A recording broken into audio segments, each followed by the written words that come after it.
Welcome to today's episode of Ask the Guitar Coach. This time we're going to be answering the following question. How can I practice electric guitar if I live in an apartment and I don't want to disturb the neighbors? That's a very good question and a very common one. I get asked this one all the time, so I have 6 ways that you can practice if you're living in an apartment and you don't want to be disturbing either the neighbors or your parents or your significant other. So let's get started. Number 1. You can practice acoustically. That means without using any kind of amplification. Just your electric guitar, just play acoustically most of the techniques, with the exception of tapping and I would say probably legato as well. Everything else you can practice it normally with just an acoustic sound. You don't need to be plugged in all the time. Number 2. Use the sound from your computer. That means create a sound using AmpliTube or any other kind of software that creates guitar sounds, plug your guitar in and then just play at a lower volume. That's very easy to do. You can recreate the same sound over and over because you just save the sound and it's the same all the time. And that's pretty much it. There's no need to do anything else. You can play at a lower sound setting. Number 3. If you're using a multi-effects unit or something similar to that, just use headphones.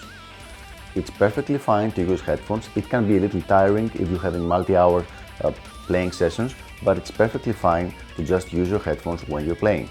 There's no need to have the sound fill the whole room. Just use your headphones. Number 4. Just play at a lower volume using your amplifier. There's no reason, unless you're having this huge 100-watt amplifier that is with valves and lower gain, and you have to really crank up the volume to have some good gain. In any other case, there is no reason to play really loud, and definitely not all the time. It's bad for your hearing, it's bad for many things. This is something that's meant to happen on stage, not during practice time. So just play a little lower. I know it feels good to play a power chord and have the sound like reverberate from everywhere around, but just try to play on a lower volume. Number 5. So what do you do if you really do have a 50 or 100 watts amplifier and it's really the sound that you like and you adore it and you really want to play using the sound of this amplifier turned up really high? Well, in this case, you have to buy what we call an attenuator or a power soak. You put this machine and on your amplifier, you connect it and you can play on very loud volumes, but the sound that's going to come out, it's much lower.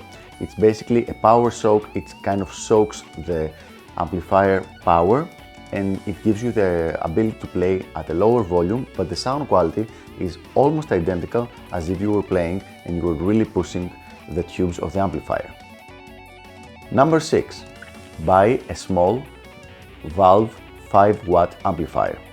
These really cute amplifiers, they have a full valve sound, a very nice sound, but you can drive them and turn them up to 7, 8 or even 9 and the sound is going to be kind of loud but not too loud to practice on and to play, and you will still get this nice quality of the overdriven valve.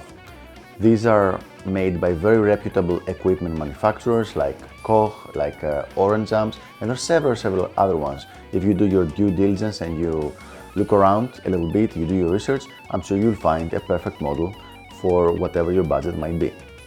So these are the 6 ways that I suggest to my students to help them practice either living in an apartment or in a small house where they have neighbors or other people living with them and they need to keep it low. All of those options will work perfectly well and they can help you do your practicing.